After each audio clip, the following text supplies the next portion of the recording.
মেঘমালা দেবী তার 2 ছেলে, 2 বৌমা এবং 2 নাতি নাতনির সঙ্গে বাস করে। তার বড় ছেলে সঞ্জয় এবং সুকন্যার বিয়ে হয় প্রায় 10 বছর আগে। এখন তাদের 2 ছোট ছোট ছেলে মেয়েও আছে। সুকন্যা খুবই নম্র, ভদ্র, সংস্কারী এবং সরল মনের মেয়ে ছিল। বিয়ের পর থেকে শ্বশুরবাড়িতে এসে পর্যন্ত সে তার সংসারকে খুব ভালো মতো সাজিয়ে গুছিয়ে রেখেছে।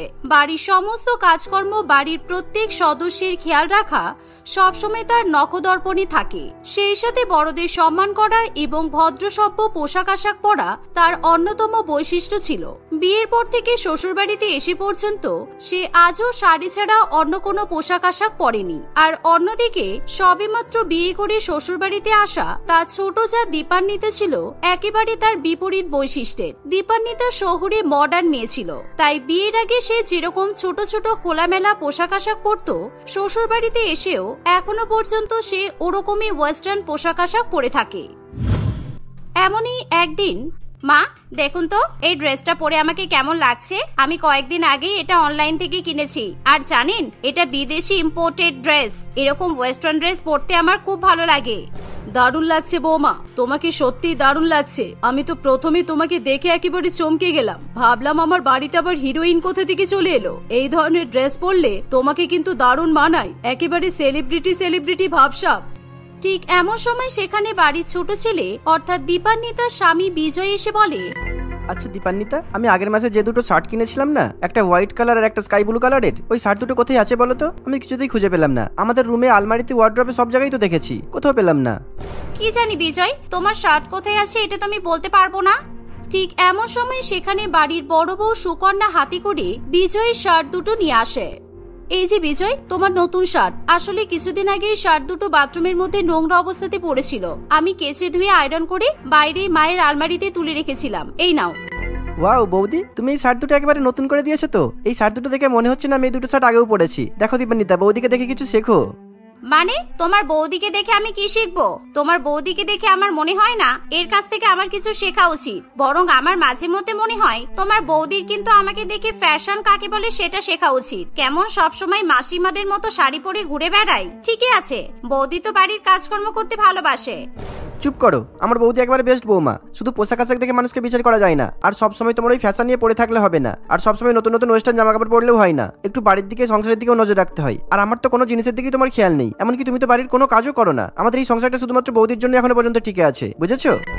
বিজয়ের মুখে এই কথাগুলো শুনে দীপান্বিতা প্রচন্ড পরিমাণে রেগে যায়। আর বিজয় বাড়ির সকলের সামনে এমন ধরনের কথা বলায় মনে মনে দীপান্বিতা প্রচন্ড পরিমাণে অপমানিত বোধ করে। আর সেদিন থেকেই দীপান্বিতার মনে তার বড় যা সুকন্যাকে নিয়ে প্রচন্ড পরিমাণে রাগ এবং ক্ষোভের সৃষ্টি হয়। নিজের বৌদির নামে প্রশংসা করা হচ্ছে, তাই তো? আমাকেও চেনে না আমি কি জিনিস। একটা গ্রামের সাধারণ মূর্খ মেয়ের সঙ্গে আমার তুলনা করা হচ্ছে। আমিও দেখিয়ে দেব কার ভ্যালু কতটা।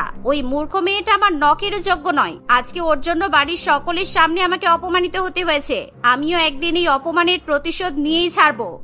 এভাবেই সুকন্যাকে সকলের সামনে কিভাবে অপমানিত করা যায় এই নিয়ে দীপান্বিতা ভাবনা চিন্তা করতে থাকে। বেশ কিছুক্ষণ ধরে ভাবনা চিন্তা করার পর তার মাথায় হঠাৎ করে একটা দারুণ আইডিয়া আসে। আর সে তখনই নিজের একটা নতুন ওয়েস্টার্ন ড্রেস নিয়ে তার বড় জায়ের ঘরে চলে যায়। সেই সময় সুকন্যা তার ঘরে একাই থাকে। দিদি দেখো না, আমি এই ড্রেসটা অনলাইন থেকে অর্ডার করেছিলাম। আমি নিজের সাইজটা ঠিকঠাক ভাবে বুঝতে পারিনি, তাই জন্য এটা আমার গায়ে একদমই ফিট হচ্ছে না। আমার সাইজের থেকে এই ড্রেসটা অনেকটা বড়। আর এই ড্রেসটা কিন্তু তোমার গায়ে একদম ঠিকঠাক হবে, কারণ তুমি তো আমার থেকে একটু হেলদি। তুমি এই ড্রেসটা একবার পরে দেখো না দিদি, তোমার গায়ে এটা দারুণ মানাবে কিন্তু। এই শুনে সুকন্যা প্রচন্ড পরিমাণে অবাক হয়। আরে না রে ছোট, আমি তো এরকম ছোট জামা কখনোই পরি না। বিয়ে করে 10 বছর হলো শ্বশুর বাড়িতে এলাম, এখনো পর্যন্ত আমি শাড়ি আর চুড়িদার ছাড়া অন্য কোনো কিছুই পরিনি। তুই বরং এই ড্রেসটা রিটার্ন করে তোর সাইজের ড্রেস নিয়ে নে। বিয়ে করে এসে এতদিন পর্যন্ত আমি ছোট ড্রেস পরিনি, আর এখন যদি আমি এই ধরনের ছোট জামা পরি তাহলে সবার খুব খারাপ লাগবে। কেন সবার খারাপ লাগবে কেন? আরে দিদি, কেউ তোমাকে কিচ্ছু বলবে না। তুমি যখন এই বাড়িতে এসেছিলে তখন কেউ কি তোমাকে শাড়ি বা চুড়িদার পরার কথা বলেছিল? আমাদের শাশুড়ি মা তো খুবই ভালো, আমাকে কখনো ছোট ড্রেস পরতে বারণ করে। তাহলে তুমিও যদি ছোট ড্রেস পরো তোমাকেও কেউ বারণ করবে না, তুমি পরতেই পারো। একবার ট্রাই করে দেখো না, তোমাকে কিন্তু খুব ভালো মানাবে। না রে ছোট, কেন জানি না আমার এই ছোট জামাটা পরতে সাহস হচ্ছে না। আমাকে দেখতে কেমন লাগবে সেটা নিয়ে আমার খুব চিন্তা হচ্ছে। আচ্ছা তুই বরং ড্রেসটা রেখে যা, আমি একবার তোর দাদা বাড়িতে এলে জিজ্ঞাসা করে নেব। তোর দাদা যদি পড়তে বলে তাহলে আমি অবশ্যই পরবো। আচ্ছা আমি এবার যাই কেমন, পিঙ্কি আর পিন্টুর স্কুল ছুটি হয়ে গেছে, ওদেরকে নিয়ে আসতে হবে। এই বলে সুকন্যা সেখান থেকে চলে যায় আর দীপান্বিতা সেই ড্রেসটা সুকন্যার খাটের উপর রেখে চলে যায়। সন্ধ্যাবেলা যখন সঞ্জয় অফিস থেকে বাড়িতে আসে তখন খাটের উপর সেই ওয়েস্টার্ন ছোট ড্রেসটা দেখে বলে, মনে হচ্ছে ভুল করে তোমার ছোট জায়ের জামা আমাদের ঘরে চলে এসেছে। এই যে খাটের উপর রাখা, এটা দীপান্বিতার জামা তো? আরে না না, এই জামাটা আসলে দীপান্বিতা আমাকে দিয়েছে। ওই জামাটা অর্ডার করেছিল, কিন্তু এটা সাইজে বড় হচ্ছে, তাই দীপান্বিতা বললে এই জামাটা নাকি আমার গায়ে ঠিকঠাক হবে। তাই আমি ভাবলাম একবার তোমাকে জিজ্ঞাসা করে তারপরে জামাটা পরবো। না না সুকন্যা, এই ধরনের ছোট জামা পরার কোনো দরকার নেই তোমার। তোমাকে শাড়ি পরলেই খুব ভালো লাগে। দীপান্বিতাকে দেখে ছোট জামা পরার কোনো দরকার নেই, বুঝেছো? ওর মতো থাকুক আর তুমি তোমার মতো থাকো। সবাইকে তো সবকিছু মানাই না, তোমাকে শাড়িতেই মানাই। সঞ্জয়ের মুখে এমন কথা শুনে সুকন্যার মন খারাপ হয়ে যায়। তাই সুকন্যা তখনই সেই জামাটা দীপান্বিতাকে ফেরত দিয়ে আসে। আর দীপান্বিতা এবার অন্য প্ল্যান করতে ব্যস্ত হয়ে পড়ে, কারণ তার প্রথম প্ল্যানটা একেবারেই ভেস্তে যায়। 2-4 দিনের মধ্যেই দীপান্বিতার কাছে একটা দারুণ সুযোগ চলে আসে। দীপান্বিতার ছোট বোনের বার্থডে পার্টিতে দীপান্বিতার বাবা মা দীপান্বিতার শ্বশুরবাড়ির পরিবারকে নিমন্ত্রণ করে। আর দীপান্বিতা এই সুযোগটাকে কাজে লাগাবে বলে ভেবে নেয়। সেদিন বার্থডে পার্টিতে যাওয়ার আগে দীপান্বিতা একটা খুবই ছোট খোলামেলা পোশাক সুকন্যার জন্য নিয়ে আসে। দিদি তোমার ফোনে কি হয়েছে বলো তো? সঞ্জয়দা তোমাকে কতবার ফোন করলো কিন্তু তোমার ফোন লাগেনি, তাই আমাকে ফোন করেছে। এই দেখো সঞ্জয়দা তোমার জন্য এই ড্রেসটা পাঠিয়েছে। আজকে আমার বোনের বার্থডে পার্টিতে সঞ্জয়দা তোমাকে এই ড্রেসটা পরে যেতে বলছে। দীপান্বিতার হাতে সেই ছোট খোলামেলা পোশাকটা দেখে সুকন্যা প্রচন্ড পরিমাণে অবাক হয়ে বলে, কি বলছিস রে কি ছোট? সঞ্জয় এই ড্রেসটা পাঠিয়েছে? আমার তো বিশ্বাসই হচ্ছে না, কারণ কিছুদিন আগে আমি যখন তোর ওই ওয়েস্টার্ন ড্রেসটা পরবো বলেছিলাম তখন কিন্তু সঞ্জয় আমাকে বারণ করেছিল। তাহলে আজকে নিজে থেকে এরকম ছোট ড্রেস কিনে কেন পাঠাবে? আরে সেদিন তোমাকে সঞ্জয়দা এরকম ড্রেস পরতে বারণ করেছিল বলে তোমার মন খারাপ করছিল তো? এমনকি তুমি তো রাগ করে দুদিন সঞ্জয়দার সঙ্গে কথাই বলনি। আমার মনে হয় সেই জন্য সঞ্জয়দা তোমাকে খুশি করানোর চেষ্টা করছে। আর আমাকে বললো যে আমার বোনের বার্থডে পার্টিতে যেহেতু সবাই মডার্ন ড্রেস পরে যাবে তাই তোমারও মডার্ন ড্রেস পরে যাওয়াই উচিত, তাহলে তোমাকেও সবার মাঝে দেখতে সুন্দর লাগবে। এভাবেই দীপান্বিতা বানিয়ে বানিয়ে সুকন্যাকে মিথ্যা গল্প বলতে থাকে। আর সুকন্যা সরল মনের মানুষ হওয়াই সে খুব সহজেই দীপান্বিতাকে বিশ্বাসও করে ফেলে। কিন্তু ছোট, আমার না এই ড্রেসটা পরতে ভীষণ লজ্জা পাচ্ছে। দেখ তোর দাদা আমার জন্য কত ছোট আর খোলামেলা পোশাক পছন্দ করেছে, এটা পরলে আমাকে ভালো লাগবে তো? আরে ভালো লাগবে না মানে? তোমাকে তো আমার থেকেও দেখতে অনেক বেশি সুন্দর লাগবে, কারণ তোমার ফিগারটা আমার থেকেও অনেক বেশি সুন্দর। তুমি তাড়াতাড়ি করে এই ড্রেসটা পরে সুন্দর করে রেডি হয়ে নাও। আর অন্যদিকে দীপান্বিতা একের পর এক চাল চালতে থাকে। সে তার শাশুড়ি মায়ের কাছে গিয়ে বলে, মা বলছিলেন যে আপনার দুই ছেলে একেবারে অফিস থেকে কিন্তু আমাদের বাড়িতে পৌঁছে গেছে। আর ওরা দুই ভাই বলছিল আপনাকে তাড়াতাড়ি ওখানে পাঠিয়ে দিতে। আত্মীয় স্বজন সকলেই চলে এসেছে, সবার সঙ্গে আপনি গল্পগুজব করতে পারবেন। আর আপনি পিঙ্কি আর পিন্টুকেও সঙ্গে করে নিয়ে চলে যান। কিছুক্ষণ পর আমরা দুই যাই রেডি হয়ে পৌঁছে যাব, কারণ আমাদের রেডি হতে বেশ কিছুক্ষণ সময় লাগবে। এই শুনে মেঘমালা দেবী তার দুই নাতি নাতনিকে নিয়ে বার্থডে পার্টিতে যাওয়ার জন্য বেরিয়ে পড়ে। আর এই দেখে দীপান্বিতা প্রচন্ড পরিমাণে খুশি হয়।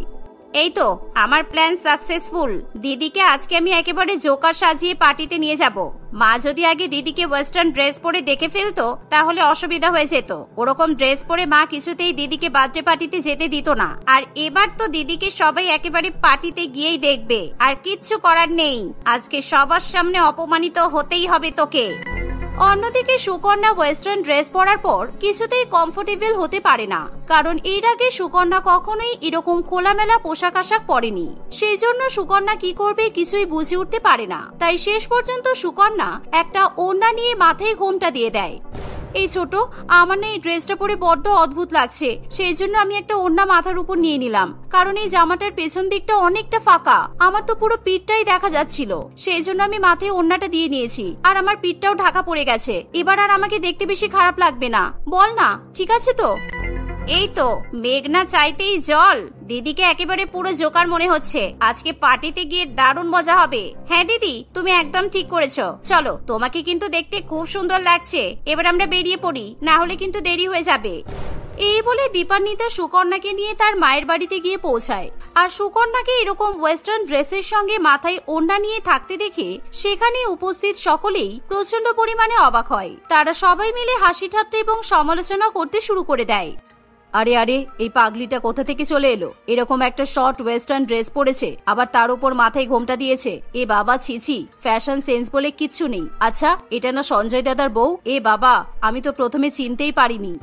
লোকজনের মুখে এমন কথা শুনি আর সুকন্যাকে দেখে তার শাশুড়ি মা প্রচন্ড পরিমাণে রেগে যায়। সঞ্জয় এবং তার মা তখনই সুকন্যাকে এক সাইডে নিয়ে গিয়ে বলে, সুকন্যা, কি হচ্ছেটা কি এসব? তুমি কিরকম ড্রেস পরে পার্টিতে এসেছো? আমি তো তোমাকে এই ধরনের পোশাকগুলো পরতে বারণ করেছিলাম। তোমার কি এই ড্রেসগুলো সম্বন্ধে কোনো আইডিয়া আছে? আগে তুমি কখনো পরেছো এগুলো? তাহলে আজকে শুধু শুধু এই ড্রেসটা পরার কি দরকার ছিল? তুমি এই ড্রেস পরে তো কমফোর্টেবল নাও, সেটা তুমি ভালো করেই বুঝতে পারছো। দেখো তো সবাই তোমাকে নিয়ে কেমন হাসাহাসি করছে।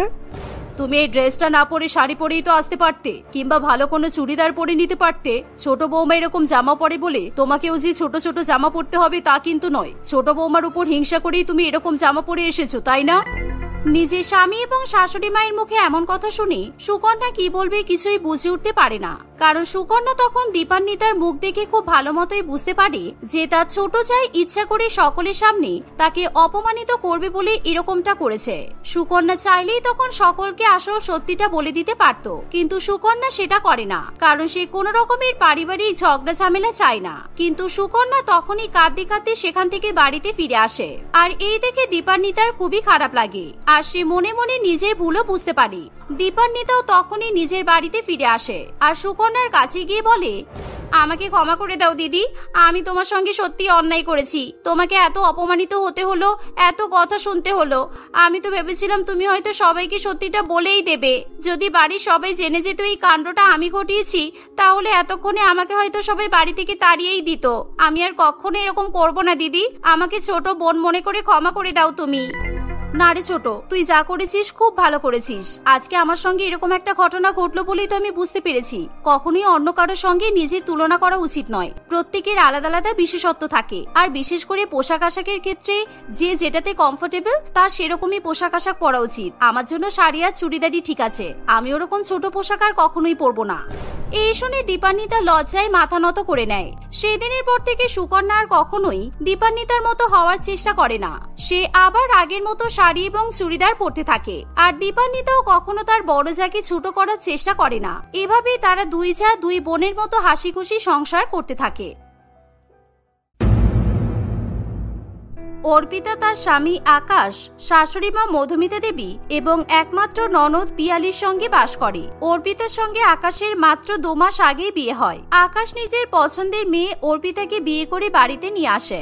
আকাশের পছন্দকে তার মা মধুমিতা দেবী মন থেকে স্বীকার করে, কিন্তু অর্পিতার ননদ পিয়ালি অর্পিতাকে নিজের বৌদি বলে মেনে নিতে পারে না।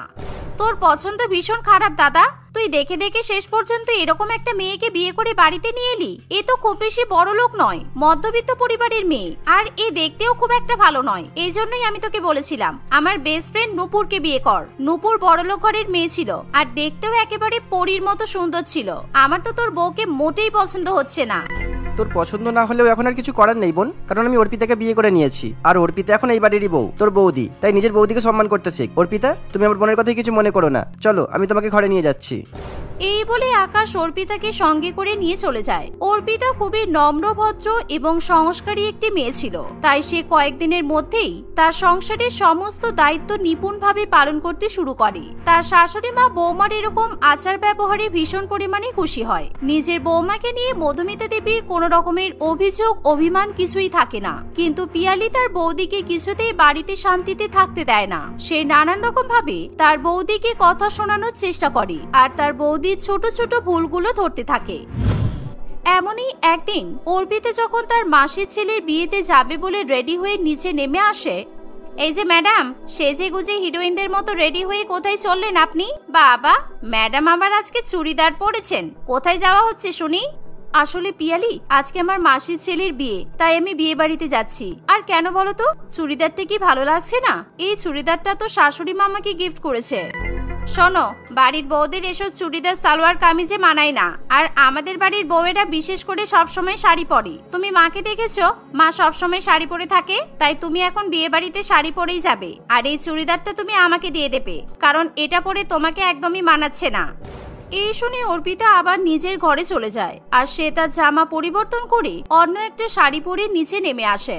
অর্পিতা যখন বাড়ি থেকে বেরিয়ে যাবে তখন পিয়ালি আবার তার বৌদিকে আটকে দেয়। 1 মিনিট বৌদি, দাঁড়াও তো, দেখি তুমি খামের মধ্যে কত টাকা নিয়ে যাচ্ছ। এই টাকাটা তুমি নিশ্চয়ই নতুন বউয়ের মুখ দেখার জন্য দেবে। দেখি দেখি খামটা দাও আমাকে।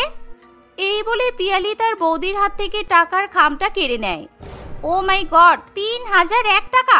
তুমি কি আমাদের ভিখারি করে ছাড়বে? এত টাকা দেওয়ার কি দরকার? তুমি তো দেখছি আমার দাদাকে লুটে পুটে একেবারে সর্বশান্ত করে দেবে। 2500 টাকা আমি রেখে নিচ্ছি, 501 টাকা নিয়ে যাও, এটাই যথেষ্ট।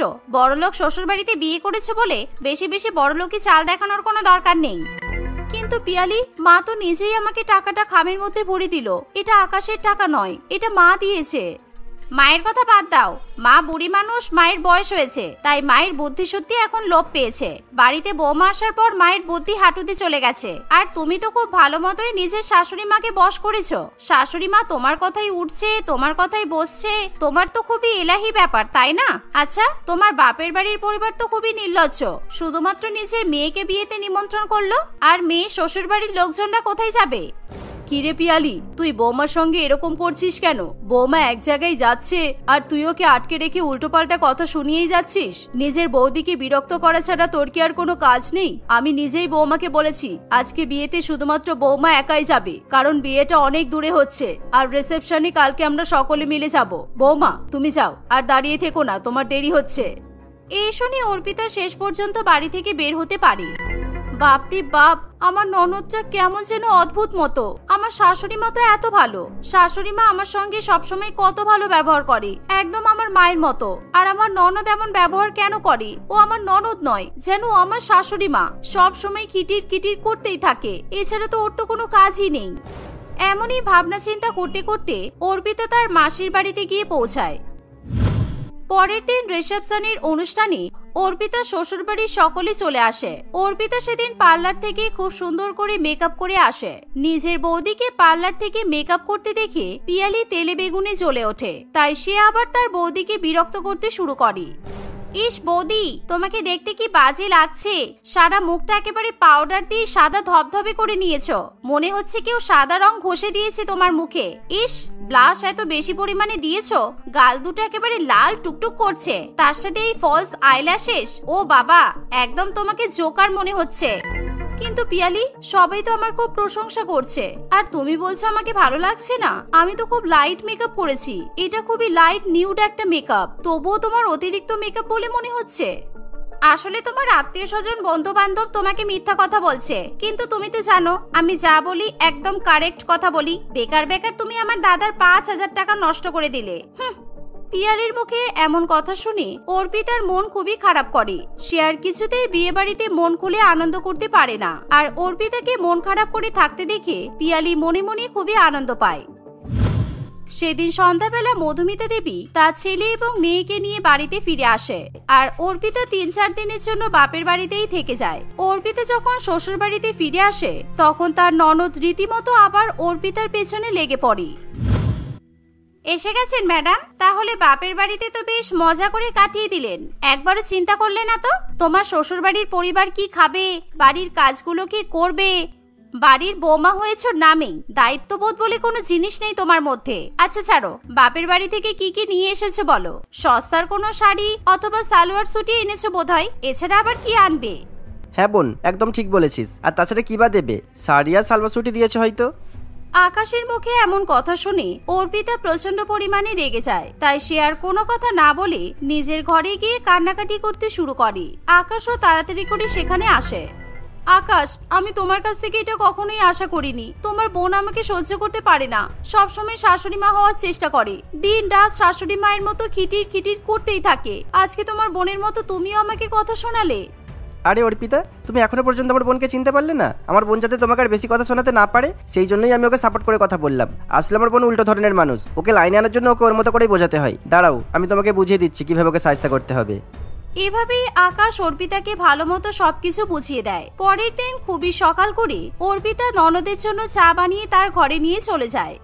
পিয়ালি, পিয়ালি, তাড়াতাড়ি উঠো, দেখো না আমি তোমার জন্য চা করে নিয়ে এসেছি। চাটা খেয়ে বলো তো সব ঠিকঠাক আছে কিনা, মিষ্টি ঠিক হয়েছে তো?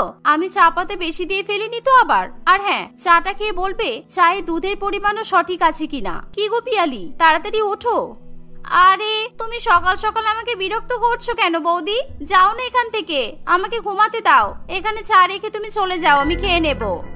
না না, আমার না সকাল থেকেই কেমন যেন ফাঁকা ফাঁকা লাগছে। বাড়িতে এত শান্তি আমি কিছুতেই মেনে নিতে পারছি না। তুমি তো প্রত্যেকদিন সকালবেলা উঠেই চেঁচামেচি শুরু করো। তুমি টোকাটুকি না করলে আমার যে শান্তি হচ্ছে না। তুমি চাটা খেয়ে যতক্ষণ না বলবে সবকিছু ঠিক আছে, ততক্ষণ কিন্তু আমি এখান থেকে যাব না।